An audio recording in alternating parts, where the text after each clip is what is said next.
Welcome to the 2024 inaugural Hoops Temple mock draft. You all know me, Nathan Adam Silver Schwartz. Joining me from New Zealand, president of multiple teams basketball operations, Dylan Williamson. How are you doing? Very good. The president of basketball conversations finally promoted to president of basketball operations. For not just one, but like 10 franchises. How do you feel to have this much power?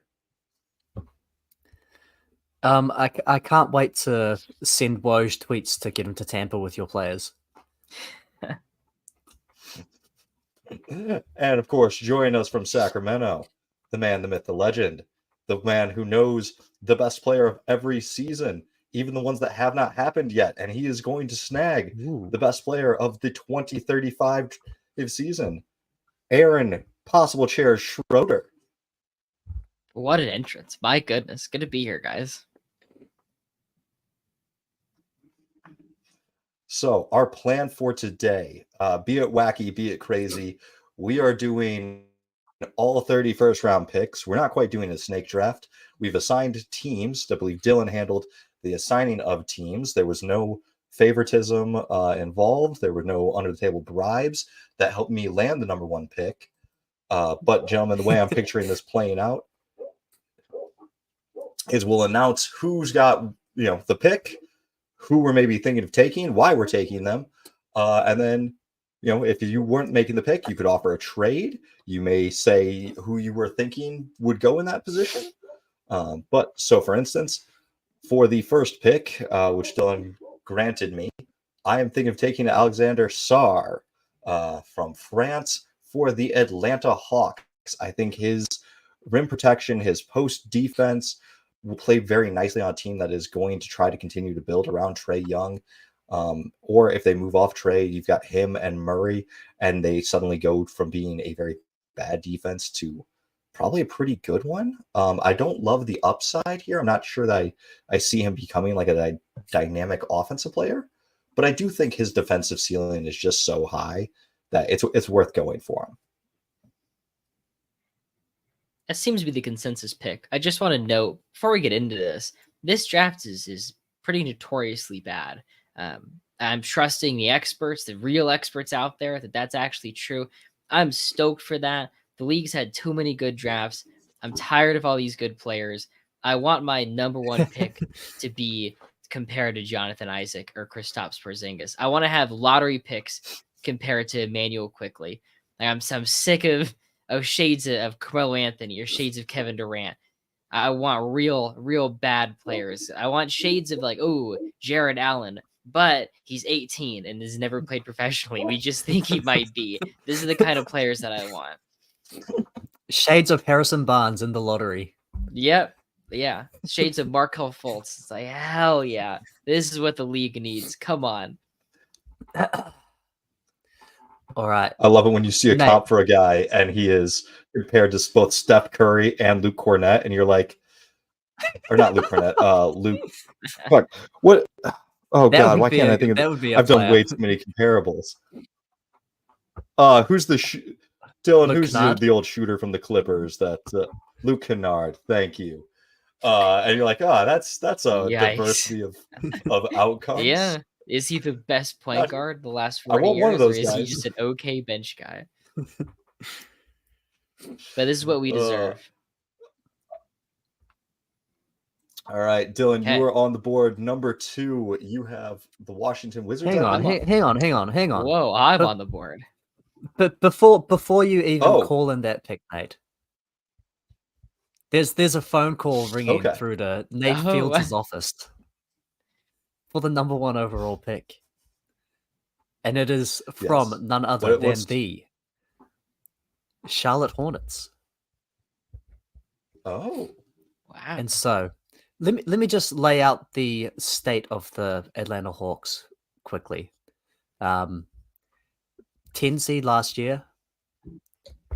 They're about $10 million under the tax, which for this ownership group, for this caliber of team, that's effectively a hard cap. You've got $10 million to work with. Sadiq Bey, your best small forward is an unrestricted free agent.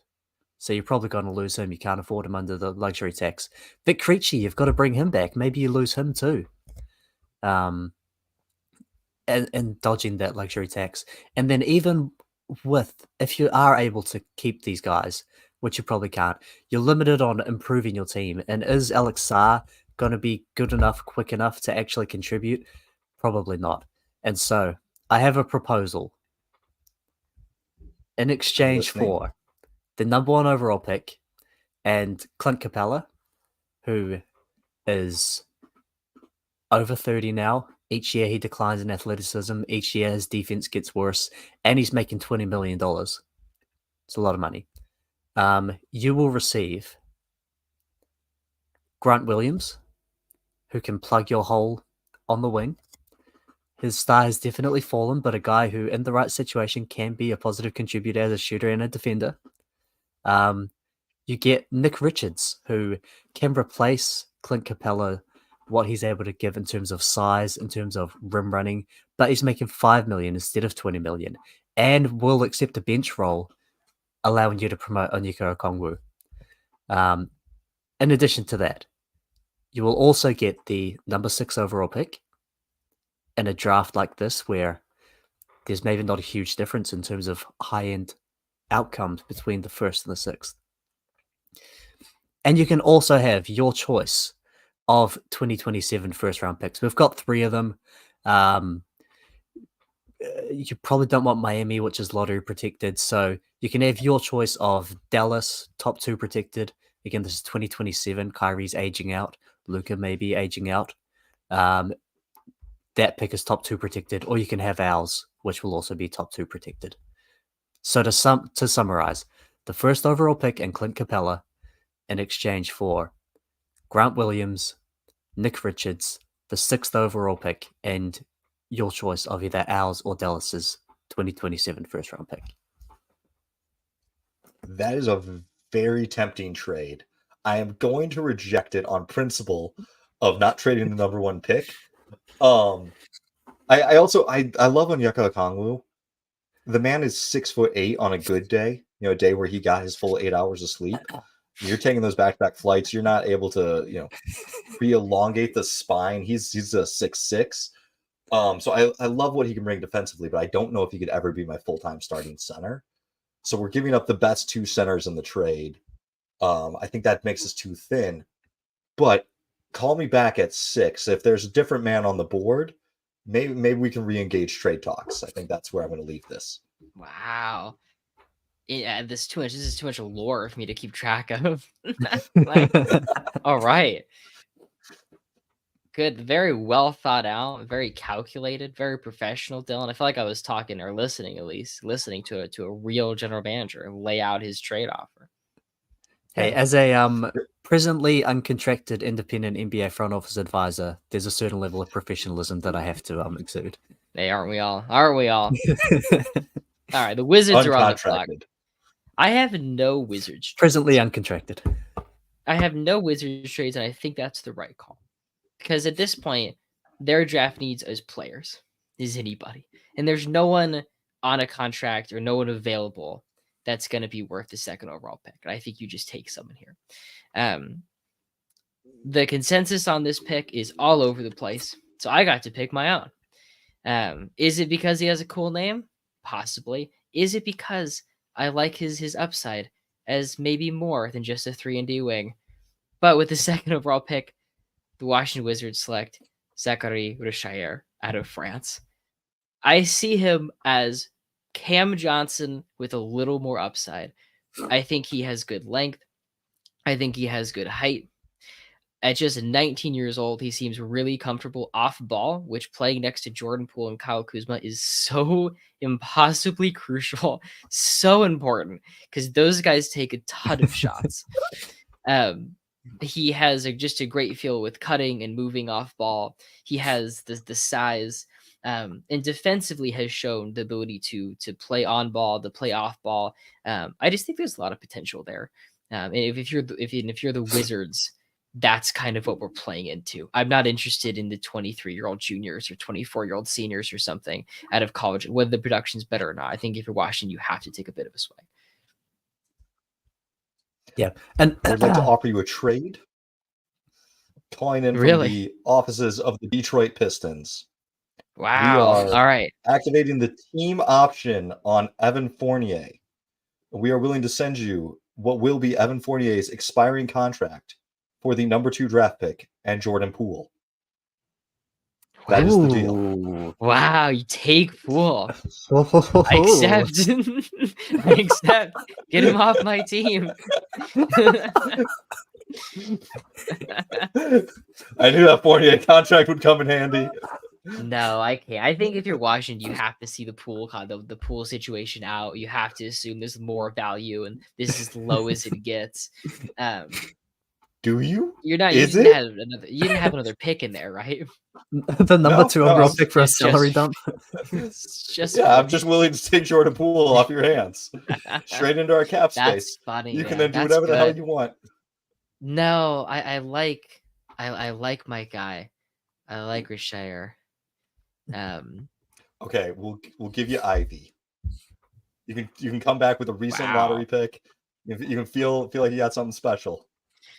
You can sell it to Yeah. the fans. This is an important part of being a GM, is being able to sell your move to the fans. I And you just- I can don't think I show could Jaden sell Ivey that. highlights.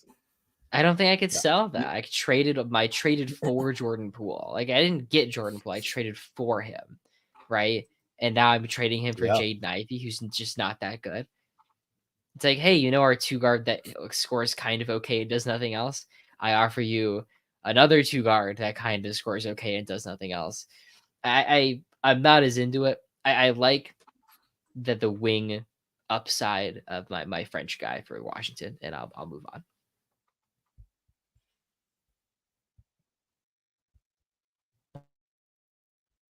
Very nice. I was also a fan of Rizache.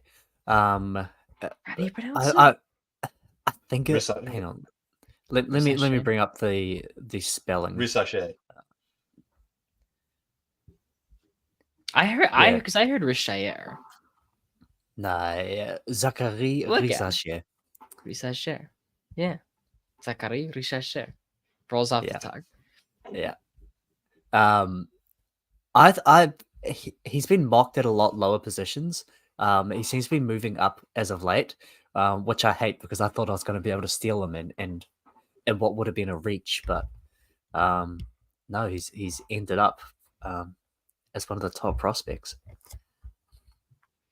I struggle to think of a good comp for him, but I feel like he's like if Joe Ingles was young Jesus Christ. and like slightly more athletic and a little bit longer.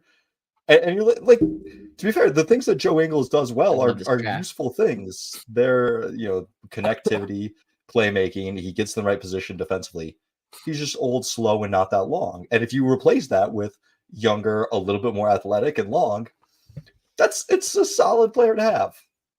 I think my comp would be like a 36-year-old Paul George.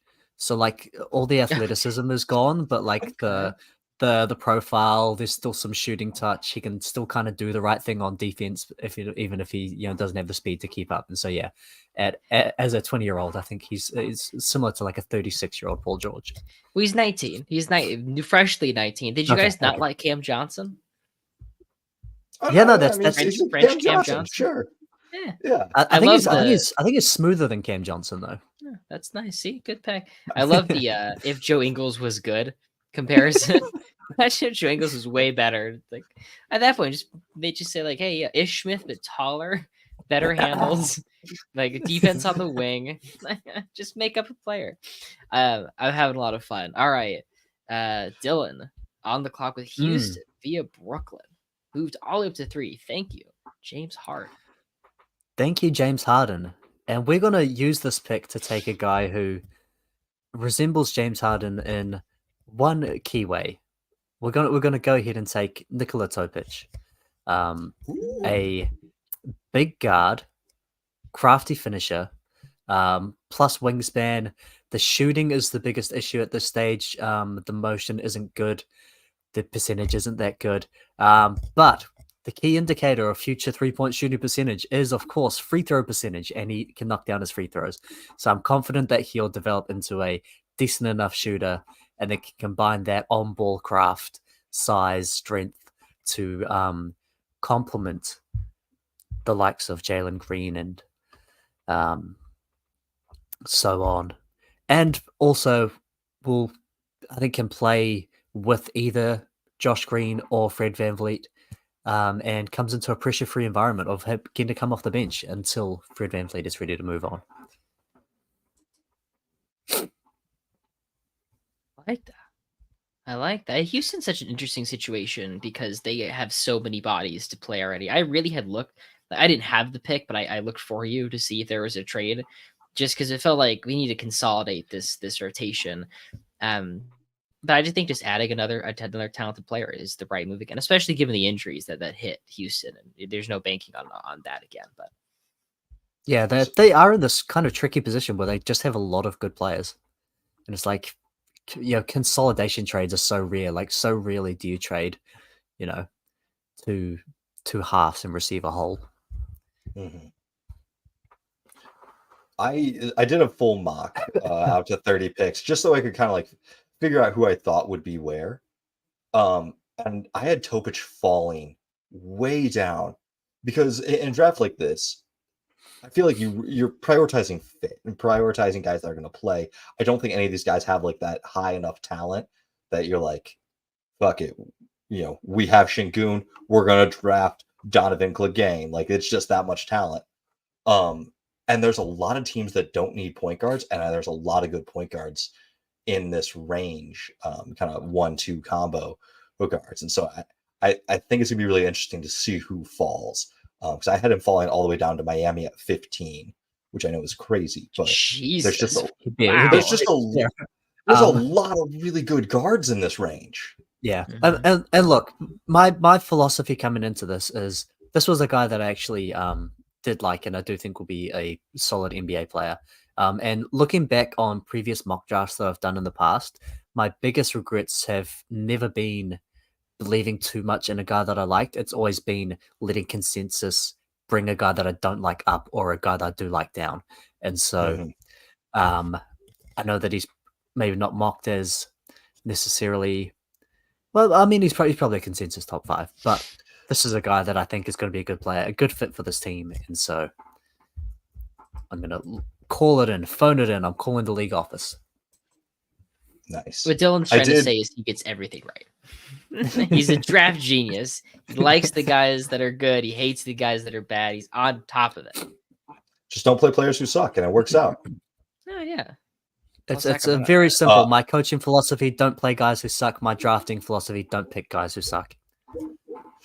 Man. I did, in the preparation for this, just throw together an Excel of 4 different mock drafts, and his average draft position was 7.25, which is the 6th highest, or tied for 6th, him and Rob Dillingham.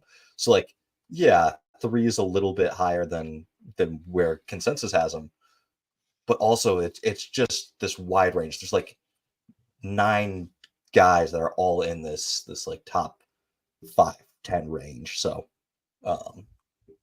yeah. Is that me again? No, it's now Aaron. Back to me. The first of the San Antonio Spurs picks. That's right. Guys, the Spurs need a point guard, or just a guard. It's capable guards. And that's where we're going. With the 4th pick, the Spurs select Rob Dillingham out of Kentucky. 6'1", shoot first point guard, 47% from the field, 44% from 3. He is capable of taking every shot and possibly even making them, but he is so comfortable with the ball in his hands. The passing is underdeveloped, but I do think there's potential there. But I'm thinking like Kemba Walker. I'm looking at him and I'm seeing like kind of Kemba Walker, and there is massive defensive issues with him. I think he plays no NBA defense, but with Wembanyama as the backline, it's like the best backline ever. And maybe it doesn't matter that much. And so those concerns for San Antonio specifically don't bother me as much. Wow. Yeah, no, this is a guy that I'm probably gonna, well, in my own rankings would have ended up lower on. there are two types of players that I am always really nervous about taking, and that's traditional big men and small guards. Like the likelihood of those guys hitting is so low. And so I was always going to be nervous about taking this guy. But I think in this one specific system of the San Antonio Spurs, who need someone that can create offense and can cover up defensive weakness, I think this is the one place that he is a really solid fit. I had him dropping for similar reasons. I cannot believe that you left Reed Shepherd for me to take the Pistons at 5, which will be my pick. Just looking at the two of them, both Kentucky guards, do you know what they each shot from 3 this past year? Shepard shot at like 50%. Yeah, Rob Dillingham shot a paltry, a okay 44.4% from 3. That's garbage compared to what Reed Shepherd's pouring in 52% from deep. Yeah, I had Dillingham slipping just because of the small guard thing, but he does remind me a lot of Tyrese Maxey. Maybe it's because he's at a blue blood college. I forget if Maxey actually went to Kentucky or if it was Duke or a blue blood. They both wear 0. They're both lightning fast. If he gets drafted 4, that team has a lot of faith and belief in him. So that'll be huge. But yeah, with 5, I'm going Reed Shepherd. The Pistons need shooting. It was between him and Dalton Connect on my board. I like Dalton's size, but I have Adam Morrison flashbacks of like the older collegiate player who could dominate. I'll take the young, quick guard. I think him and Cade. Cade is bigger. He can guard the 2s. You got Duran as the backline defender. Maybe that'll work out. And then you just need some shooting between Thompson, Duran on the floor, whoever else they're putting out there. They don't have a lot of 3-point shooting. So getting, in my mind, the best 3-point shooter in the draft, I'll take it.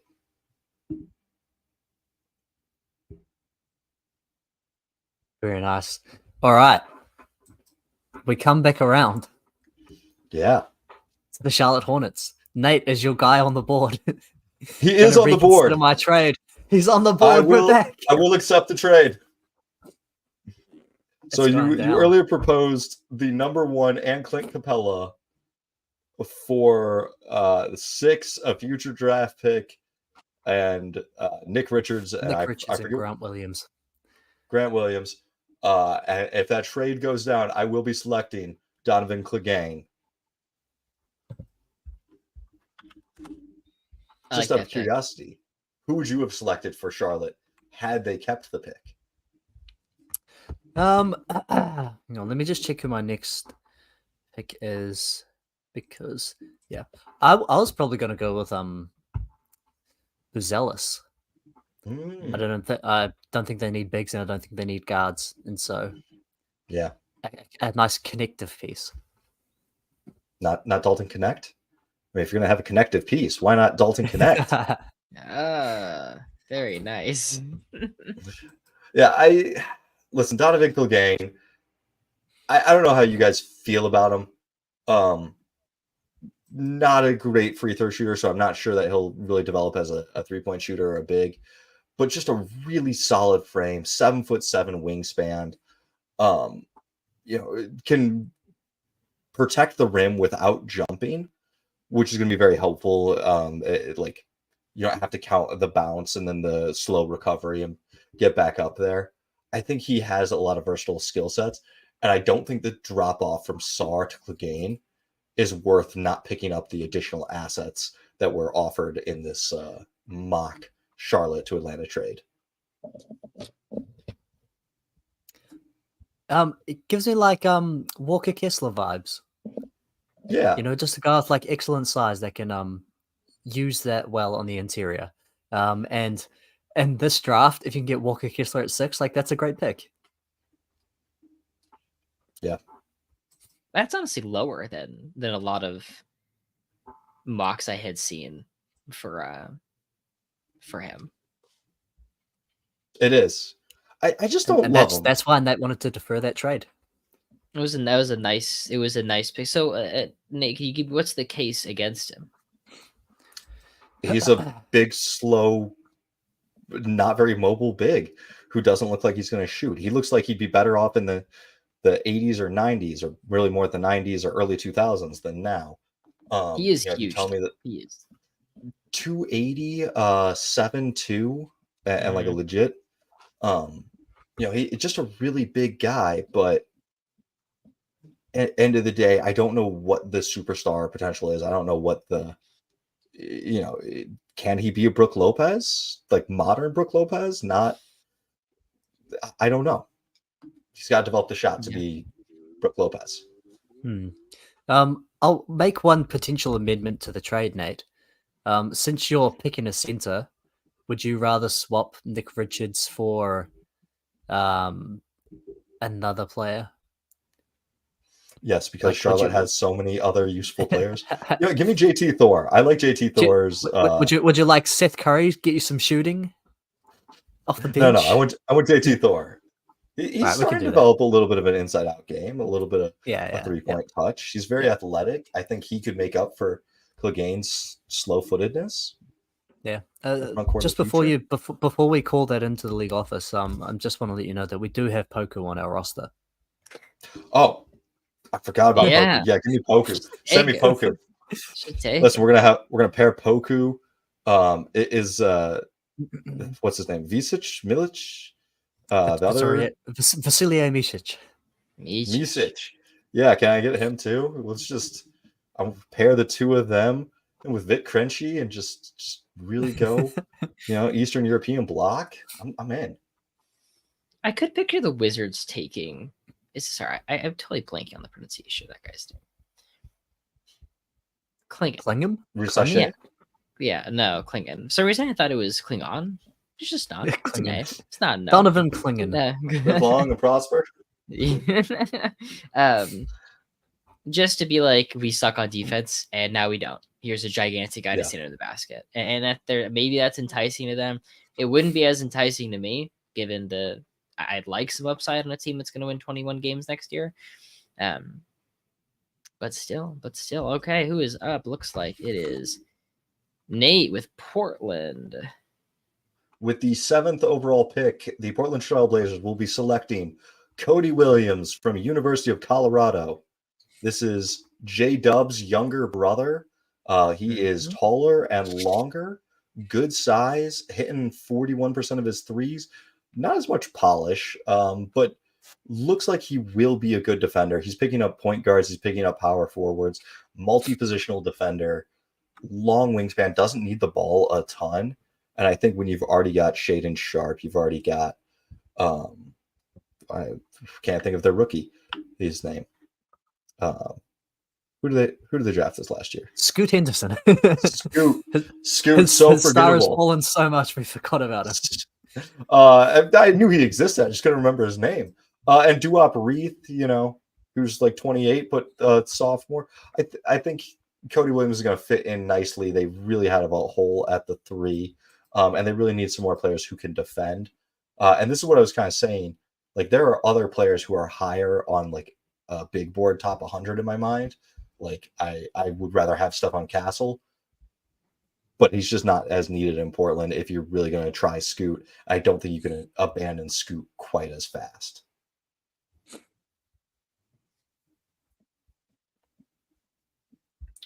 How's Jeremy Grant going to fit into this? How's he going to feel another wing on the team? This is Jeremy Grant's team. Grant can play the 4. Williams will play the 3. Boom. It's I don't think Grant has played in the last 2 months of the season in like 5 years. So I think I think he'll have his time. I think it's I think it's a pretty solid pick. Portland's another situation where it's just like they need players, depth, talent, please, anybody. I feel good about that. Plus the Jalen Williams brother thing, pretty cool. Yeah. I think it's a lot of high upside, and it's in my mind also probably a higher floor of like all what he is a 3-and-D player. That's still really useful. That still is a competent NBA player. It's not going to be a swing and a miss. All right. I'm back on the board. San Antonio's second pick. All right, guys, I need some pronunciation help. I couldn't figure this one out. Couldn't figure this one out. With the 8th pick, the Spurs select Tidjane Salud out of France. Any pronunciation nitpicks there? Everyone feel good about that? I listened to a German broadcast of him playing, and they just called him TJ. Okay. So, Perfect. They take T.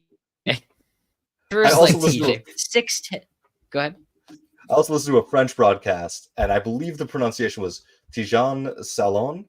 Salon. That makes more Yeah, sense. Much more French. Did not put the French on it. yeah, you gotta put the French on it. He is not even 19 years old yet. He's 6'10" with a 7-foot wingspan. I think he's going to be a plus defender. He's a great athlete. He's incredibly raw. But you know what the most important thing is? He's family friends with Victor Wembanyama. He shares an agency with Wembanyama. Wembanyama's sisters and his sisters are very good friends. This is a nepotism pick. Not nepotism, but a relationship-related pick. I'm taking more French guys to keep Wemby happy. Plus, for a team that already had a first-round pick, you take a bigger swing with the second one. You take this crazy, good athlete, good defensive, high upside. Can this be your improvement on the Sochan experience? Like that defense, but with some guard skills. And that's kind of where I'm at. Another player who I did not love his defense. Watching him play defense in the couple of games I watched, there's a lot of crossing of the feet instead of like lateral shuffling.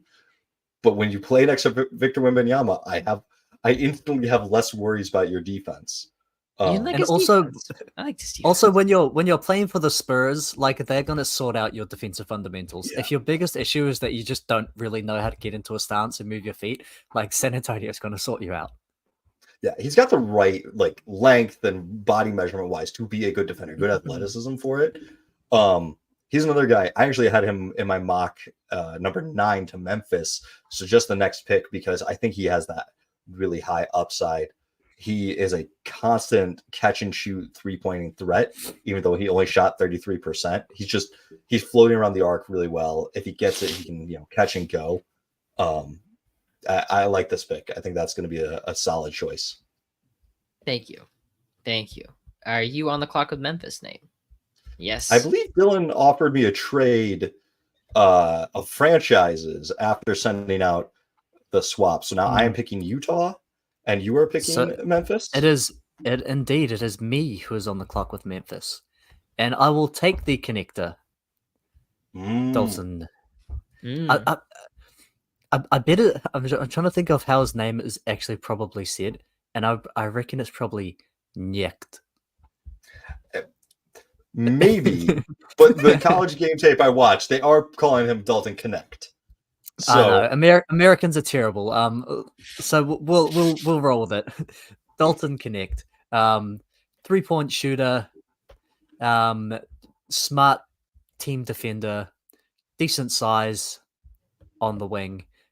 Is going to be able to, I think, be an immediate contributor for a team who, when Ja was last healthy, won like 60 games.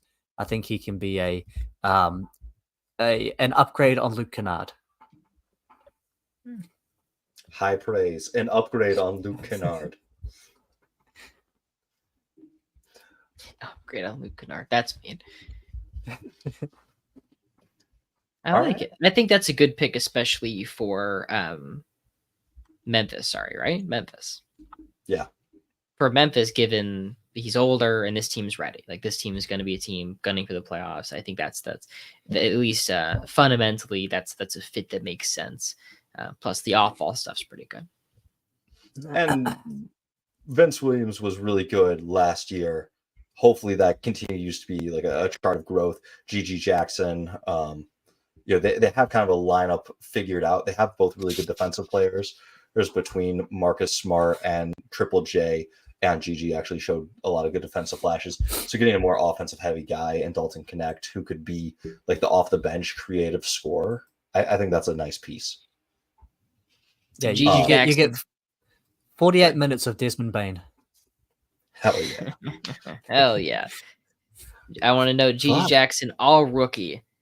Nate doubted him. Nate laughed in I our did. face. He said, Gigi Jackson, he barely played. And I said, Gigi Jackson's a special player. Put him on the all rookie teams, and he made it. All right. I will own that loss. But now I am picking for Utah. And Now, Nate, before you even start to consider who Okay. you're going to pick, I'd like to propose a trade that will change the direction of your franchise, and therefore I want you to consider it before you even consider who you're going to take, okay? sure. Not like I didn't plan this beforehand and slot this out hours ago. But yeah. Tell me who you're gonna offer me. So, the Oklahoma City Thunder are on the phone. Wait, are you guys trying to send me Josh Giddey? The minute Giddey's name leaves your mouth, I'm hanging up this call. It's not you. It's not you. You're Danny Ainge in Utah. Consider your Yes. surroundings. It's the prince Consider who your was surroundings. promised. The prince Consider who your was surroundings. promised. It's time to bring him home. And so, a trade centered around Lauri Markkanen Wow. coming to OKC in exchange for Josh Giddey, the prince who was promised, putting him where he belongs. Your choice of Cason Wallace, Usman Jang, Isaiah Joe, or Aaron Wiggins. The number 12 overall pick. Your choice of our plethora of 2025 picks. I'll tell you the most interesting ones. They're either going to be, you can get your own pick back. We own your pick if it's not top 10. You can get that back, limit your downside, guarantee a first round pick. Or you can have, the next most interesting is probably our own pick with the right to swap for the better of Houston or the Clippers. But not just that. But wait, there's more? But wait, there's more. You can then also have either Denver top 5 protected 2027. We're moving out, the championship window's closed. Or you can have our 2027 pick with only a top 1 protection.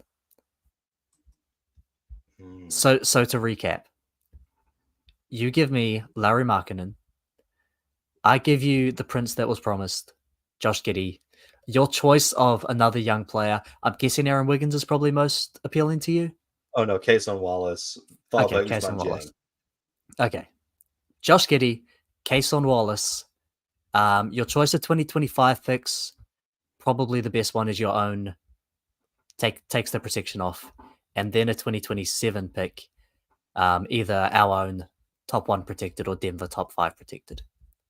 So in short, Giddey, a young prospect who I like, not that I like Giddey, Cason Wallace, who is a young prospect that I like, 3 first-round picks for Lauri Markkanen, but I'm still keeping the number 10 pick. Is that what I'm hearing? Exactly. I wanted you to consider this trade before you decided to make a pick. I didn't want you to try to get help to fit around Lauri Markkanen before I reset your franchise. Do I have to take Josh Giddey? Can I swap out Giddey for Aaron Wiggins? Yeah, we could do that. Hang on, let me do see. it. Yeah. We've got the cap space, so we can make it work. I'll do it. It's a deal. Lauri is yours. Wiggins is mine, as is Usman. Or Cason Wallace. Cason Wallace. Okay, that does actually change up my strategy a little bit. Because now I'm thinking of how do I want to build a team in the offset, in the post Lauri Markkanen era. And I like both Ron Holland and Matas Bazilis, but I'm going to be able to get one of them either way. So I am going to, with the number 10 pick, take Stephon Castle. I know they have Keontae George. I like what Keontae George can bring, but I think Stephon Castle, he's he's like a Lou Dort, but better offensively. Not quite as much of a catch and shoot. Like Lou Dort is lockdown defense with catch and shoot ability. Castle is Lou Dort with no catch and shoot, but a lot more drive, handling, and creation. And good size, like a big body. He plays more point guard in college, but I think he could be a 2. I think him and George could play together. But I'm building an offensive core with Castle and Walker, and that's going to be, Utah moving forward. Kason Wallace out there, yeah, no, I'm intrigued. I'm interested. I like this. Aaron, as the man outside the trade, what are your thoughts on the blockbuster deal that just went down? It's quite a deal. I can't believe Nate didn't just take Giddey. He would be as popular as Jesus Christ in Utah. I mean, come on, man. He'd be the great white hope for the Utahns out there. But I think it's so tricky because I feel like the price for Markkanen is more than anyone will be willing to pay, given Ainge is the one making these trades. Yeah. Yet when the Jazz aren't going to make the playoffs or anything, but yet when Lauri Markkanen plays, they're like a 500 team, like no matter what. They keep on being, they're always like 12 and 15. They're like, shit, like we got to be way worse than this, and they win 5 games the rest of the season. I should have gone full Danny Ainge and milked Ousmane Dieng out of you and another first. Yeah, there should be 4 first. Ousmane, Kason. I think they got fleeced. I do think if you're trading with Oklahoma City, there's the OKC tax, which is just like, come on, man, I know you got that. I know you got it. Like I'm not gonna play Ousmane Dieng for a minute. Like you have to be like, I know I'm overpaying. I want you to tell me that you're overpaying because you have all the assets in the world. Like because it's you owe me more. Yeah, that's fair. All right. I feel like three first round picks and 2 good young players is a pretty good haul for a guy who's not an all-star. It's an excellent haul for Lauri Markkanen. It's just Danny Ainge is going to ask for more. How many games does that Utah team win?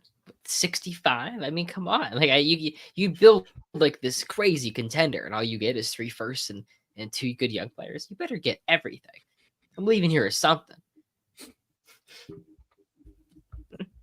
All right. I have the next pick with the Bulls at 11. I actually originally had put Reed Shepherd. You know, fuck, I was thinking apparently he was never going to fall that far. No.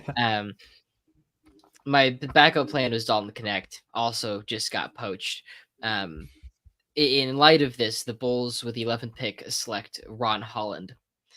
The biggest issue is going to be the 3-point shooting and the lack of 3-point shooting that team already possesses, given that DeMar DeRozan does not shoot them and Nikola Vucevic does not shoot them. But I think if you're Chicago and you're making choices around the current roster, that's already a mistake, given you don't want the team that you have, essentially. And I think the guards that you have in Kobe White, Alex Caruso, and what's the other one? Help me. Kobe White. Is that no? Lonzo Ball, if he's ever healthy. No, there's another point guard. But the point is they have a lot. They have a lot of guards. They have a lot of guards. Healthy, not healthy. Haven't played basketball in 3 years. They're around there somewhere. And so another guard doesn't really intrigue me. And Holland, like, he had a really miserable year in the G League. Tons of turnovers. The defense was questionable at times. He literally just can't shoot in any situation, but he's still like 6'8" plus wingspan, really athletic, attacks the rim with confidence. At some point, I think that you'd like for them to just say, hey, like this guy who's like almost 19 at this height, these physical tools could fill a spot at the small forward position for us, or even like leaning to DeMar DeRozan's minutes. I saw that the Bulls might offer DeMar DeRozan 2 for $80, which is just unbelievable. The Bulls mismanagement deserves its own podcast, but I think Holland is the right upside pick here. Yeah, I would agree. If you had left him, I would have been ecstatic to get him now with the 12th pick going to Utah, thanks to that Dillon trade. But with him gone, I will have to take Modest Basilis. I don't know how to pronounce it. His name. Even I'm stumped by that one.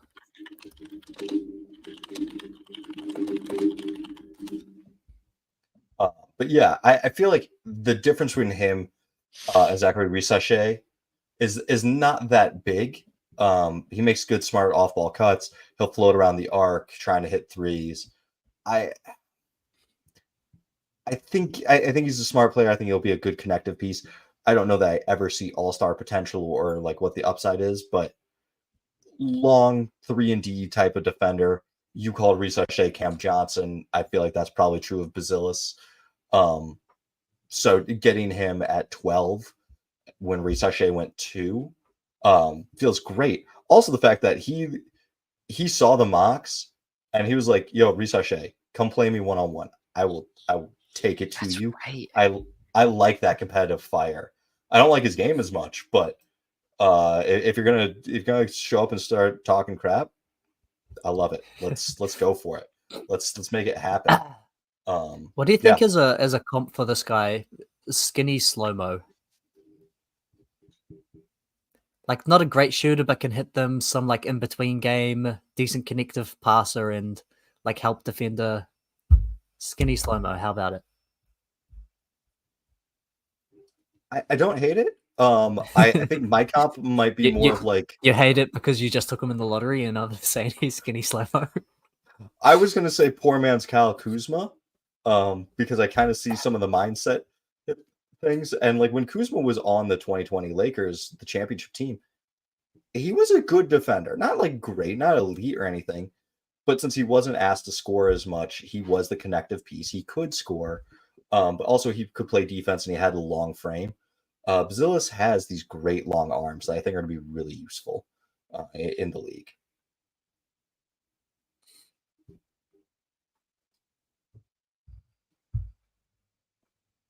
But All right. that brings us to 13. Aaron. Oh my your god.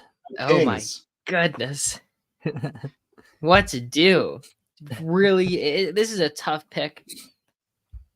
When I first saw this player often mocked to the Kings, I was like, I can't believe. But the more I looked into it, the more I thought about it, and the more I understood where this team's going. I'll say this. I'll give you 2 picks. One, option A, if Malik Monk leaves in free agency. And I think internally we would know that before. Option B is if he stays. If he stays, we have enough cards. But if he leaves, I think at this point, like I think the 4 for 110 from Orlando is like guaranteed. Like that's happening. Everyone on God's screen Earth knows it's happening. And if that does happen, Devin Carter out of Providence is really interesting. Last season, we had an above average defense for the first time since 2006. And I think we showed with Keon Ellis kind of emerging towards the end, we showed flashes of like, can we actually be like a defense that people care about? Like a defense that actually plays like playoff level basketball. And Carter is listed at 6'2", but he is just an unreal defensive player. And he averaged at just 6'2", 8.4 rebounds per game. Like he's an unreal rebounding guard. He plays much bigger than he is. And I think that, I mean, as much as I love Malik Monk and he played in just excellent offense, I mean, he can't guard anybody. He couldn't guard a single soul on this earth. And what if you replaced him with a great defensive player who also is an excellent shooter, 38% on 6.5 attempts per game. There's volume there. There's a high percentage there. I just feel like replacing him with Carter, like I think we could be possibly one of the 10 best defenses in the NBA. Maybe not immediately, maybe next year, but still. Is he like a rich man's Davion Mitchell? I think I had seen is more like Bruce Brown. Bruce Brown. But I could be interested in a rich man's Davion Mitchell. Yeah, that's why I picked. So I love that pick. The Ringer did call him Bruce Brown in their mock draft. He is 6'2", averaging 8.7 rebounds per game. Who is the old Denver guard? that was a Fat Lever, Lafayette Yeah. Lever. That But Fat Lever that was like was 6'5". yeah. No, this man rebounds really well. Really good defensively. The games I was watching of him, he was face guarding the other team's best player and like picking up small forwards, picking up guys that are like 6'7". I was hoping he would slip a little bit further. Felt like he'd be a great Laker, great 76er, but no, you did well. I need to offer my other option. So that's I won't spend as long on this one. That was the option that's probably going to happen if Malik Monk stays. As I wrote down, I said, "What's better than two bad defensive bigs?" There's one bad defensive big. How about two? And the Kings take Kyle Filipowski out of Duke. He is 6'10" in height and in wingspan, which is unusual. He plays hard on defense. Like he does try. Well, he's savvy. He's ready. He'll take a charge, man. He'll be in the right spot. But he's not a great rim protector by any means. The idea of him shooting a bit, 35%, like 3 attempts per game in college, that we could possibly not him as a backup big, but also could he briefly play next to Sabonis? Like, could you survive with a little bit of that? At least intrigued me. It's as I so badly wanted like in more interior presence, but it's so hard to pick bigs when I look at them and say that guy could never play a single second next to Domantas Sabonis. But I do feel like the way Filipowski plays, his feel off ball and his just reads for the right basketball play, it seemed like it would fit in next to Sabonis better.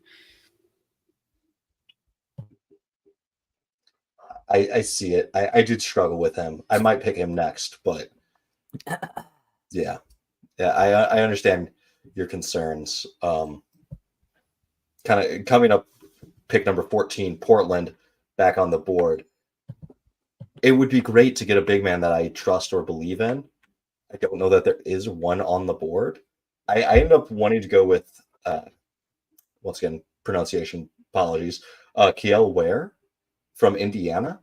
Just huge frame, not frame, but like long 6'11" and 3/4, 7'5" wingspan, runs the floor like a gazelle, takes massively long strides in transition.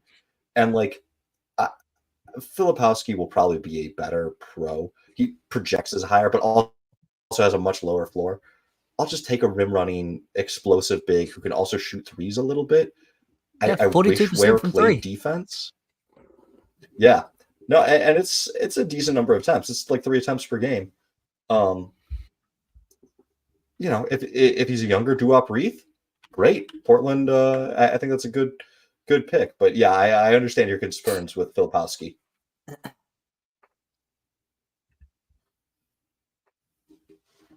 That brings us to pick 15. Dylan, you haven't had a pick for a minute, but it's Aaron's Miami pick. Traded out.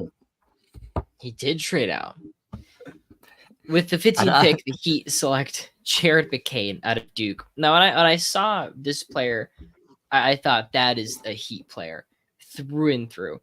He is a tweener guard between point guard and shooting guard. That's a laser 3-point shooter that can kind of pass. He's going to be Caleb Barton. He's going to be Max Strus. Like the Heat factory pump out these guys that can play this exact role. Like I can already picture it's like, oh, McCain, his 7-3 against Boston as they take game 3. Like he's going to have he's going to fit that mold again. I think that's what I'm interested in. Also, the Heat need guards. They need a point guard. Yeah. Got to have an upgrade from Scary Terry. I like how acrobatic he is trying to finish in the paint. You know, when he gets the drive in, he can really, not to use the same word twice, but he has acrobatics. He'll bring it up, down, and put it up with the other hand, and kind of pump and pull around. I think that's going to be useful in dealing with the size increase going up against bigger bigs in the NBA. Mr. Williamson, pick 16, the Philadelphia 76ers. Dylan Morey's on the board. Hey, Aaron. Yeah. How are you as the San Antonio Spurs feeling about Devin Vassell? Who are you picking as? As the Philadelphia 76ers. Oh, the Sixers. Wow. I feel pretty good about him. I like Devin Vassell quite a bit. Why do you ask? Just trying to gauge value. I've got the 16th overall pick. You could still get some upside there. I've got a spare pick in 2026. I've got the Clippers 2029 pick. That could be Ooh, spicy. Clippers picks. In Man. 2029. What contracts are we matching Vassell's contract with? I have cap space. Oh, you just have cap space. I can take him. I can take him for free, and you don't have to take back any garbage. So is there interest in a bit of a deal there? I really don't think so. I really like Vassell. I think he fits in well next to Wembanyama. I think he's really. I don't think there's any value you're gonna get. It'd be really hard to sell to fans on like a 2029 Clippers pick, even though it's like probably just priceless. That'd be a really tough trade to sell. I don't think I can go that far. I think you have to make your selection, man. Very well. As the Sixers, where they are, which is trying to be a contender, they've got a tough choice here, whether they either just shoot for some upside and just don't play the dude and just let him develop over a couple of years, or they try to take a guy who's maybe more ready to contribute. I'm going to go with the latter and take Tristan da Silva, who is a older rookie who can do a little bit of everything, good size, shoots threes, smart player, fits in on a veteran team. You can say it. He's just rookie Tobias Harris. I'm going to take rookie Tobias Harris. Maybe rookie Obi Toppin. It's a similar vibe. Big man, can drive, can shoot the three a little bit. I mean, 40% on 5 3-point attempts. He gave me Larry Nance, but bad on defense vibes. Yeah, that's. I mean, Larry Nance is a lot more athletic than Da Silva. He's not an explosive athlete. Mm-hmm. He's also listed at 6'9". I think he was only 6'7" in the combine. So there is a little bit of that undersized center. But yeah Da Silva is. As long as that 6'10" wingspan is true, then we'll live with that. Fair. All right. You backed me into a corner here. I was really hoping, as the Lakers, with pick 17, I could get like a. Bronny's on the board. Bronny. The crowd's chanting. Bronny. Okay. How's it going? This brings up the question. Lakers fans. Bronny. Would you trade a first-round pick for a year of a LeBron contract? Like, is that worth a first-round pick? Yes. I don't want to do it. Yes, in most drafts, it's probably worth it. Picture this though. Any player that gets drafted that is not Bronny James, and that is not LeBron James Jr., he's gonna walk on that stage and see this. Boo, you suck. Boo, we want Bronny. And that guy's gonna break. He's gonna crumble. He's gonna see LeBron James. LeBron's gonna be like, "You're not my son. Who are you? Get out of here." And he's gonna have no confidence, and he's gonna suck. In that case, I will take the one man who has that experience already. I've taken Isaiah Collier from UCLA. He's Yes. 6'4" point guard. Yes. I thought he was a really strong defensive player. I watching him play. I commented that I thought he looked like a combo of Shea or Derek White on defense. Does not quite have the 3-point shot that I would like, but always in good defensive position. Helps out well. Can drive well. Penetrates. Like he's got the scoop shot that I really liked. I think he's not the type of point guard that you would necessarily look to play with LeBron, but I'm thinking maybe a little bit past LeBron. I'm thinking what could be the upside. And the upside of this guy is a potential score first guard who is also a all defensive second team type of player. Now that the team is positionless, I don't think guards will ever be first team again, unless you're Herb Jones. But that's elite type of defense with scoring. I think that makes sense for the Lakers.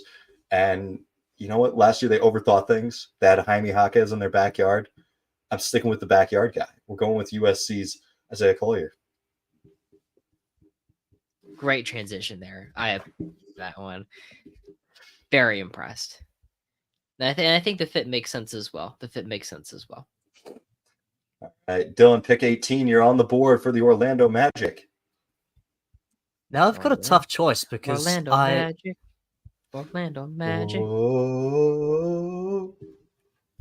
keep going throughout my whole monologue. I've got a tough choice because I'm assuming that I'm getting Malik Monk at this point, and therefore I maybe don't want to add another small guard. I also am in a difficult position where we're already good, but we are very young, and so upside versus ready to play now is a difficult thing to weigh. Markel Fultz is off contract. That gives us a little bit of minutes in the backcourt. So I'll just take Jacoby Walter. Questionable fit, but I think he's the best player at this position. And a 6'10" wingspan on the Orlando Magic, like he's gonna fit right in. That is all the Magic GM. It is John Horst. That's all he looks for. It's just what's the biggest wingspan to height ratio. That's how this guy's a +6. Mo Bamba. Yeah. +6, 6'4" with a 6'10" wingspan. That's Orlando Magic, right there. You know those videos where they cut to the war room? It's like they're making decisions. It's just the GM with an Excel spreadsheet and just like sort data. Sort my wingspan. wingspan. It's like, okay. Their entire whiteboard is like just a picture of a dude's arms. Yeah. Like the Da Vinci photo, it's the guy in the circle. It's like arrows pointing to the arms. It's like need bigger, longer arms. How do we fix this? Aaron, are you a fan of Jacoby Walter? I think he was the best player available. I think that made sense. For Orlando needing just off some offensive creation, just something to get them going. Especially with go ahead. I'm so out on Jacoby Walter. Really? I watch him play and I'm like, cool. Get the next Deion Waiters or Jordan Poole. That's like this shit when he makes an all-star team. Coming back to this. I'm watching him play and he jacks up a rush contested 3. The team gets the rebound and he sprints back out from like the paint to catch it and shoot another contested 3 that's rushed. And I'm just like, oh, I'm out. This wasn't needed. This wasn't like situational. There wasn't like a clock. It was just like, I want to shoot this. Oh, I got another shot. I'm going to shoot it. I can't miss 2 in a row. Oh crap, I missed 2 in a row. Like, and that's the kind of confidence that you need to become a superstar in this league.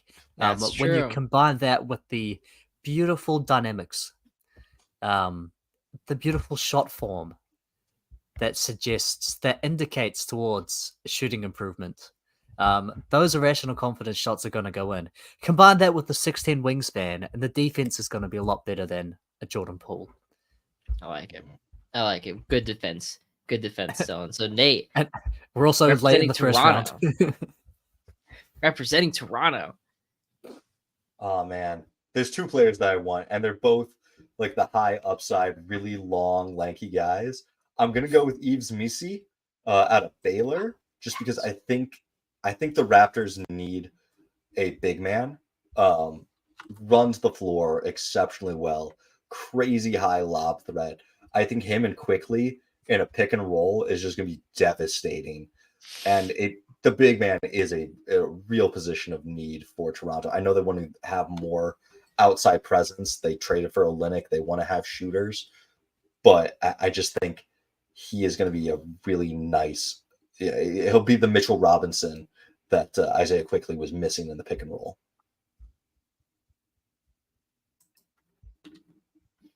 Unreal offensive rebounder, this guy. one of the best offensive rebounders we've ever seen. I don't have his offensive rebound number offhand, but it was like twice what Jalen Durrance was in college. Like he is so good there. And for Toronto, they really need you need that size. You need a center. Gotta hurt for Toronto. Didn't really touch on that. Them not getting their top pick after just throwing away half the year, just crushing. Honest, that was way worse than Detroit getting the 5th pick. Was Toronto not getting a pick at all? I mean, they get a pick, but 19, yeesh. Yeah, just looking at our mock, they could have snagged Dalton Connect, and like his shooting next to Quickly and Barnes would really open things up. Next to Barrett, like they need some shooting, and there's not a shooter that I really love in this range. I'm addressing their other need, which is a big who can rebound, because their offensive and defensive rebounding is not a good. All right, I am on the clock as Cleveland. As the Cavs. Now, I think wing is the area I'd like to address here. Looking at their small forward position, Isaac Okoro, good player, but reports as in the last 24 hours suggest that he's not going to be returning. That kind of leaves Max Strus, who's still good, an expiring contract, and Karis LeVert, and then it's like Marcus Morris and Emoni Bates. It falls off a bit of a cliff. Looking over at Jalen Tyson, 6'5" to 6'8" wingspan, someone that can give you, or in college at least, 20 points, 7 boards, 3.5 assists, pretty good shooter. Just someone to fill into that wing spot. Because I mean, come playoff time, injuries had a factor, but the Cavs were playing Marcus Morris. And if Donovan Mitchell stays, or I think you'd like to see just a little more offensive creation, especially as Mobley has struggled to get that, to develop that. I think they anticipated him to carry him right offensively, and given that didn't happen, that's kind of where I'd like to go, is just a mature offensive option. Because he's nearly 20 years old. You wouldn't have to wait for him to develop. And I think if any situation, the Cavs aren't an old team, but they're a team that is in a kind of a desperate situation. Like if they don't have time to hey, Donovan, wait for this guy to develop. Like this has to work out or he's gonna leave. So yeah, makes sense. I guess I'm back on the board with. Oh no, what am I doing? No, Dylan's on the board next. I'm jumping the gun here because there was the guy that I wanted to go to Cleveland that's still out there, but really, that's interesting. Dylan's on the board with New Orleans, a team with too many players. A trade, perhaps. Anyone want to move up to 21? No, okay. Who am I? Maybe. I don't know. I'm Washington at 26. Let's think of something, Washington. You seem like the right team. I love my pick at 26 though. I can't give it up. And he's gonna be there. I know he's gonna be there, and I can't reach that far. All right, screw it. I'll just reach and I'll make a pick. I'll take from playing at the moment down under. I'm gonna take Bobby Klintman. Big forward, some shooting potential, 7-foot wingspan. He'll fit right in with Herb Jones and Brandon Ingram and Dyson Daniels. Brandon Ingram, and maybe that could have been the deal. Could we have looped Brandon Ingram to Washington? I think Philadelphia might be the spot for Ingram. I was trying to think of what that could be, but they're probably giving more picks, and New Orleans needs to consolidate players, not continually expand the depth of their roster. Yeah. But I love the Bobby, the Clint. I've been watching all these guys play on their local feeds, and so I'm gonna butcher the accent, but it's and Bobby Klintman, just Bobby Klintman running the floor. Just he could take over the Larry Nance spot. Nance is getting a little bit older, getting a little bit banged up with injuries. I think he'll be a nice small ball 5. They list him as a 3-4. They also list him at 6'10". He was not able to make the combine, so I don't know how close that is, but he wasn't at the combine. He could be even taller. He could be. The shooting will be the swing skill for him. If he can get that shooting up into the high 30s or the low 40s rather than the low 30s, then he becomes a wing and he becomes incredibly valuable. If he can't do that though, he's got enough physical tools to still be a menace as, like you say, a small ball big. Yeah. Right. Aaron, what's Phoenix doing at 22? This doesn't have to be that serious. Sometimes you got to look in the mirror and say, how accurate do I want to be with this? And with the 22nd pick, the Phoenix Suns select Bronny James out of USC. Yes. I wrote down Suns need a point guard, shorter Davion Mitchell, and please save us LeBron. Those are my 3 points. I think Kevin Durant and LeBron James is an inevitability that will loop back around. LeBron's going to the desert. He's going to play in Phoenix. He's going to play with his son. He's going to force his way out of LA. As in he's going to decline his option to go sign there. And the Suns do genuinely need a point guard. And I think, I do think Bronny can play that position in the NBA. I think he's an active defender. I think he's smart. He's nothing crazy. He's nothing special, but like we're talking like mid-20, like a mid-20s pick in a bad draft class. Like I'm going to do it. I'm going to go get LeBron James. With the 22nd pick, the Suns select LeBron James. His son can stay. I don't care what his son does. I'm taking LeBron. An even more interesting story may be LeBron's biggest rival, Kevin Durant, taking his own son, stealing him away to his team, teaching him, putting him under his own wing. Kevin Durant. I'm saying Kevin Durant, the Bachelor, steals LeBron James's son. I picture Katie like holding him. He's like, so when you get unhappy, you just go to the gym and say, I want to leave, and they let you do it every time. Yeah, I know, it's crazy. They just let you go. Like, have you guys forgotten about Durant's current mentee, Bull? I would bet over under 15.5 words spoken between the two. And added 3 of it, and most of those were "get the fuck out of my way." It's 7 words. Get the fuck out of my way. Get the fuck out of my seat. Those are 14 words. They were doing off-season workouts before the year together. They're close. He has faith in him. He's like, he's going to be the next me. I'm like, Durant, maybe you shouldn't be in charge of talent acquisitions. This is a problem. But I made my pick. Don't hate the pick. All right. Next is Nate as Milwaukee. God. So Kyle Filipowski's still on the board. No one's drafted him. He is, yeah. He's the big faller.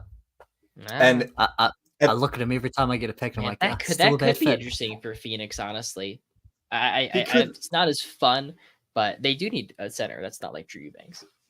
Yeah, and I'm like, you got to remember too that Phoenix doesn't have a scouting department because they don't care about the draft, and so they've probably never heard of Kyle Filipowski. Okay, gotcha. They're just looking at the board like, fuck. They're like, fuck, which one of these guys have I heard of? LeBron James, there we go. I've heard of that guy. LeBron's in this draft. Holy crap. We did it, guys. All right, I am just going to take Kyle Filipowski. I think his combination of 3-point shooting, his ability to protect the rim and drop, if you're not asking him to do too much, I think he is going to be the Brook Lopez successor, replacement, someone that can play a similar enough style to make this work, and does have a little bit of offensive creation. Right. That's a good pick. I think if I was a Suns fan and we took Bronny James over Kyle Filipowski, I would attach a bomb to the Sun Stadium. I can't think of a thing dramatic enough and insane enough to justify that. I would mean, do a if you terrible, sign terrible LeBron, it thing. works. It works That's though. true. Like That's true. Yeah. you were, We you got were in LeBron essence guys. trading What the Phoenix first needs round there. for LeBron. Phoenix is just one superstar away, guys. Next up One more, is please. I'm one Dylan. superstar away. Back-to-back picks. The Knicks via Dallas, and then the Knicks with their own pick, 24 and 25. Lay it on us, Dylan. All right. First pick I'm going to take is breaking my number one rule and taking a traditional big man. And a big man at that. I'm going to take Zach Edey. Yeah. Wow. With this pick. Yeah. The superstar. Who can serve both as Hardenstein insurance if we can't afford to bring him back, but also can just be our third center if Hardenstein and Mitchell Robinson are always going to miss games. I think that's super smart. That's really smart. You could just say the Mitchell Robinson insurance. I'm a Zach Edey believer. This pick kind of saddens me because he's not going to play a fucking second for Tom Thibodeau. I think with Edey is I see someone who is just so massive that he will be a good rim protector, and just by sheer size alone. Like there's going to be contributions to that. He's never going to be someone that can play 30 minutes a night. Like you're not going to get, given his perimeter issues. But what makes me like him is if you trot him out there and teams go small, I think he's talented enough in the post to actually punish that. Like, I think you could say, all right, you're going to put a 6'8" guy try to run us out of the gym. Like he can score in a 6'8" dude every time. He is not an unskilled big guy. Like he has some touch around the rim. It's not just that he's 7'3" and is bigger than everyone. He's bigger than that. How tall is that? 7'3.25" without shoes on. If his wingspan's like 7'10", though, isn't it? Like 7'11". Yeah. He's a big guy. He's going to be a good defensive player. And I do somewhat disagree. I think that Tibbs doesn't put players in a position where they can be exposed, and that's why he doesn't play a lot of young players in a system where they need to make smart decisions. For this guy with a 7'11" wingspan, like Tibbs loves rim protecting centers. And so for a guy who all he has to do is stand under the rim and deter shots, I think he might actually be able to get some tick for these guys. I like that. I like that defense. I just had said, I guess that as a rookie on a team trying to win a lot of games, but I think that's a good Edey defense for sure. I mean, once guys start breaking down, who knows how long Mitchell Robinson will be healthy. I generally do trust Hartenstein to stay healthy, more or less, but it's not like Precious Achiuwa has been a pinnacle of health. It's there will be a time where he plays 35 minutes for a couple of game stretches due to injuries. So I think Hartenstein's going to the Pistons. I think he's going to get 400 from Detroit. I saw the 100 talk, and that makes me worried, but could totally happen. I mean, he's a good player. I think OKC also could be a good target for him. But who do the Knicks take with their second pick, Dylan? You guys are going to hate this. Watch this. We're going to take Johnny Furphy from Kansas. No? Control F, Johnny. Furphy. Australian forward with good length, good shooter, and most importantly for Tibbs, like you get an Australian in, they're gonna really just fucking play hard, and that's a big thing for the Knicks. And so a guy that can shoot and will play hard is a useful player. Also, kind of a surprise draft riser. I think I saw somewhere that he was 5'11" as a sophomore or junior in high school, and then sprouted up. He's now 6'9". So he was a point guard. He was not expected to be much, and then just had this massive late growth spurt that blew him up. He's a bit slow on defense. It's a lot of catch and shoot threes. I was looking at the Knicks for a second Dante DiVincenzo because there's a couple of shooters in this range that I like, and Furphy's fine. He's in that category. I like this pick.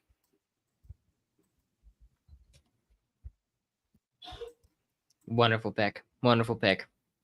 I'm back on the clock with Washington. Here is my hypothetical trade. So I'll tell you where the trade started, where it broke. It started with the Wizards sending this pick and Corey Kispert to Sacramento for Chris Duarte, pick number 45, and a 2030 top 3 protected first, which is valuable. I'll tell you that's the number 4 or something. That's going to be like pick number 5, given it's a Sacramento pick. But then I ran into the issue. It's like, I don't know who the Kings take with that pick. And then I backtracked. I love the idea of getting Kispert and this pick. But I couldn't decide on the prospect. And I liked this for Washington more than I liked trying to figure that out. And with the 26th pick, Wizards select Orich Kamache from the NBA Academy of Cameroon. He is the youngest player in the draft. He is 6'10" with a 7'4" wingspan. He is an unreal athlete. He has an incredibly high defensive ceiling. I think the Wizards have the most lengthy timeline of any team. They can draft anybody and just sit on it. There's no pressure. Nothing's happening. They could just play him. They're going to win 15 games anyways. Just play him. Might as well, right? But clips of him, film of him, looks like just a precise athlete with great physical tools. I think he could be a really good rim protector someday. But it's a true project. It's a very raw player, and he's incredibly young. I like it. I like taking swings if you're Washington. I had them select in my mock. I had Bobby Klintman here because I was like, similar thing. Let's just get the super athlete. If he develops, awesome. We've hit something. If he doesn't, it's the 26th pick, whatever. So, yeah. That brings me back on the board with Minnesota. And you remember I said there was a guy that I kind of liked for Cleveland at 20? He's still here. And before I select him, I want to let you know that I've like mock out the draft. I don't mock it out. I copy down mocks throughout the year periodically because I want to see who rises and who falls. And this guy was a top 10 pick earlier in the year on multiple projections. And he has fallen dramatically because on June 10th, he will be serving a court trial date for rape allegations. And so that's not great. But Terrence Shannon, big guard, 6'6", averaged 23 points per game. Like his play screams Denver, just off-ball cuts, a little bit of catch and shoot. Really good. Like he would be the perfect replacement for KCP, except for he can dribble and score more. Like he's a blend between KCP and poor man's Anthony Edwards. And like he was a top 10 prospect for a good part of the early part of the year, and then has horrible off the court issues. And thankfully, the trial will be before the draft. If he is found guilty, you don't pick him.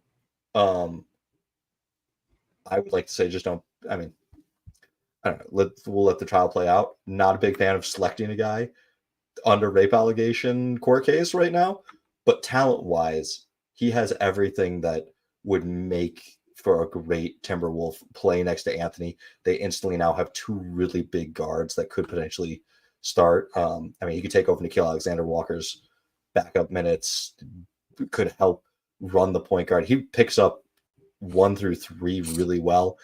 He got switched onto Zach Edey in a game that I watched, and Edey did not move him off the block. He eventually turned and hit a hook over him, but the man is stocky and is built. I think that there is a lot of upside in that pick. I like the upside swing. I think we acknowledge the allegations and put that out there. But I think for basketball purposes, you made a good pick, Nate. You made a good pick.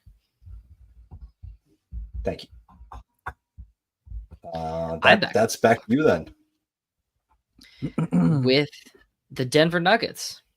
And the Denver Nuggets select Darren Holmes II out of Dayton. Now, I actually had Edey mocked here, or this is just someone has not DeAndre Jordan Like we need that backup center. Not that it's a crazy position of need necessarily, but I just don't think they will have one on the roster. Like I don't think Jordan's coming back essentially. For Holmes, he's 6'9" with a 7-foot wingspan. He shot 2.5 threes a game at 39%, which is quite good. He averaged 20 points, 8 net boards, and 2 blocks.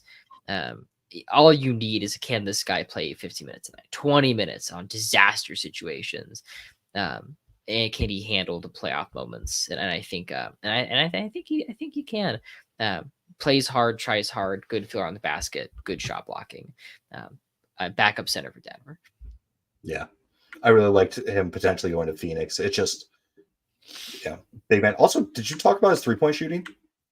Yeah, I mentioned it. Just not in depth. I just said the numbers. 43.6%. Crazy for 43. Not. Yeah. I see 39.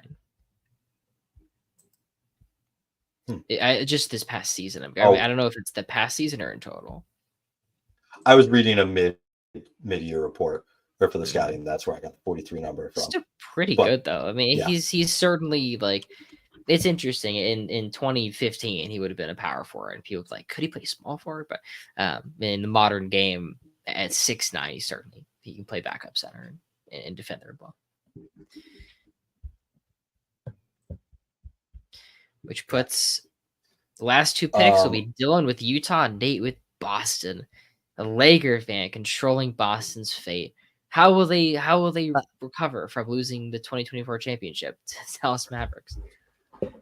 Nate, we swapped Utah earlier, and I didn't think about them picking again. So why don't we swap these last 2? I'll take Boston. Would you like Boston? You can run it back with Utah. Okay, and so I got to take a moment and remember who I selected with Utah, because you made a trade earlier in the pod. You gave me things for Lauri Markkanen, and so now I've selected both Bazilis and Stephon Castle already for Utah. So ideally, I'd like another big or a wing. I'm looking at Tyler Smith a little good. Man carries himself like he's going to be catch and shoot 3-point shooter. He's drew comps to Kelly Olynyk. Not the best, but Kelly Olynyk fit really well in Utah. So I think that is where I'm going to go, the Tyler Smith route of things. Only 35% from 3, but also he was playing with the NBA line. So I'm not questioning, a college player moving back to the NBA line and like is 40, now 37. I know G League 3 is the same length. So, different levels of competition, but he can hit 35% of those at that range.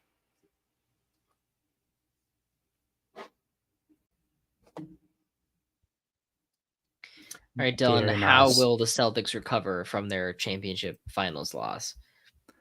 Well, they're going to celebrate their championship finals victory by reinforcing their bench defense. When they go to their bench, they're playing the likes of Peyton Pritchard and Sam Hauser. And so let's get them a better defender. Let's take Ryan Dunn out of Virginia, who is basically just a lockdown on-ball defender who will play hard on every position, fight through screens, and not hit a single shot. I like it. I feel like if Edey drops and Edey's here, this is the lowest he will go. Boston would snap up Edey. Boston would snap up Day'Ron Holmes. But, yeah, it's solid pick. Fantastic pick. It really is, given the Celtics can just roll out a destructive defensive lineup with that guy. And also he'd be asked to do nothing offensively, and that would be fine given the talent the Celtics currently have. But great job, guys. Under an hour and a half. Holy shit. My goodness. Nice job. All right. Well, we didn't touch on the NBA Finals, and that was by design because it's making me really sad that I have to cheer for one of Kyrie Irving or the Boston Celtics. This is a nightmare. This is a nightmare matchup. Like, can they both just lose? I've kind of been into Dallas. Like, I think I like the idea of Dallas winning. No. So it's also No. heartbreaking that the team that made the NBA Finals took 6 games to beat the Clippers without their best player. Like that's how close we were. I when I close my eyes and I picture the Celtics winning the championship, I black out and I wake up in the woods 3 weeks later. I keep trying it. I keep waking up. All my clothes are gone. I have like cuts and wounds on my body. But when I try to picture like Luka winning the championship, like that makes sense. Like he can do that. Like Kyrie's gonna hit some big shots. Like Luka's gonna have 38 a game or something. Like I think that's more feasible. Like I try to picture Jason Tatum like going shot for shot with Luka, and I go into like it's just not possible. Which one do you think would be worse for basketball, like fan discourse? Okay. Like, which one is going to make NBA Twitter a more toxic place? Luka and Kyrie winning a championship, or the Celtics finally getting one? Which one's worse for all other fans? For like me and Nate, I think the misconception of like where Kyrie would rank or something, and I've already but I've posted some videos and people seem to be understanding. That's like, listen, like second, he's a second option. He will be that, and the top 15 point guards are all like really awesome first options. The highest you could get, even if you're just way out of your mind, is probably like 13 or 14. But I think Luka is just as good as advertised, and so if he wins a ring, I feel like that's the right thing. That's like he should have a championship. He's one of the best players every year. Where for Boston, it's like I have to fucking hear about this shitty team. Like this, I just don't want it. I just don't want to. Like I feel like I've defended Tatum so much in the past that he hasn't played like that during these playoffs. But they've just been playing the worst teams in the league without their best player. And then Celtics fans go in my comments and are like, we've been winning all of our games. Now it's like, don't fucking lie to me. Don't fucking lie to me. You saw Marcus Morris going band for band with your team. Like, don't tell me these things when it didn't happen. I get frustrated. I think these are the two most insufferable fan bases. So it's there is no winning for me. Like, can I wish a franchise? Can any other team win? At this point, no. But yeah, just as a person who deals with basketball discourse, when I like posted against the Luka MVP case of like, hey, the team is just as good with him on as off, and I had to deal with just a ton of people being like, but he's averaging all these points. Like, yeah, but he's not playing defense. And now that he's playing defense, look at what is happening. One, the statistical indicators have totally flipped. It's not that these guys were right. It's there was a change in his performance, and now there's a change in the numbers. But so I've had to deal with that insufferability. But as a Lakers fan, I cannot bring myself to root for Banner 18. So I am cheering for the Dallas Mavericks. Honestly, if that's part of why I like. Go ahead. If Dallas does win, does that mean that we have to admit that we were wrong about getting vaccinated? Is that what it has held? Are we going to have to consider that Jason Tatum, choked in the finals and he had the vaccine, whereas Kyrie did. Is the bucket getter. Maybe it's like no. If the Mavs, when we have to vote for Trump or something, it's like okay. Listen, both sides are voting for Trump. This is the Trump playoff series. That's true. Boston. Make America Great Again finals. Jesus Christ. I feel like when the playoffs started, I really was into the Celtics winning because I was like, the Celtics winning means the Lakers fans are angry. And that's what matters to me at the end of the day. It's like a flow chart. If I had like any basketball decision, it's like, does this piss off Laker fans? Yes, then do it. Whatever it is, just get it done. We'll figure it out the rest later. And so that was enticing, but I've fought with Celtics fans in my comments so much that I just can't do it anymore. I hope you guys lose. Go Dallas. Well, go people. Dallas. Yeehaw. Aaron, where can people find you? Oh, sorry. I think I'm going to go Boston. I think I'd rather Drew Holiday and Derek White win a championship. And Al Horford. Like there are likable players on the Celtics, even if their entire fan base and franchise and entire history is detestable. Insufferable. Horford winning does mean a championship comes to my neighboring hometown. Like, he's from Grand Ledge. That's 15 minutes away from me. So, Nate, you're a champion too. They should get you a rig. all right. We're closing. We've been here for an hour and a half plus. Aaron, where can the people find you? Possible Chairs on TikTok, Possible Chairs on Twitter, and on my Patreon, which I post on occasionally when me and Nate do top 100 lists. Also working on my Larry Bird write up as well. But yeah, top 300 players ever, top 100 players for each position. Working on that stuff, and I find me there. And this podcast, find me here. Dylan, where can the people find you? Every week on the Hoops Temple podcast, and if there are any front offices that are impressed with my picks and with my trades, as mentioned, I am a presently uncontracted independent NBA front office advisor. Get in touch with my agent. We'll make a deal. As his American-based agency, I am Nate Schwartz. This is the Hoops Temple podcast. You can email us, hoopstemple@gmail.com. We'd love to hear your takes. Also hit us up in the Discord, link in bio, or hit me up on TikTok, Nate_Hoops Temple. Love to hear from you guys. We'll see you next week.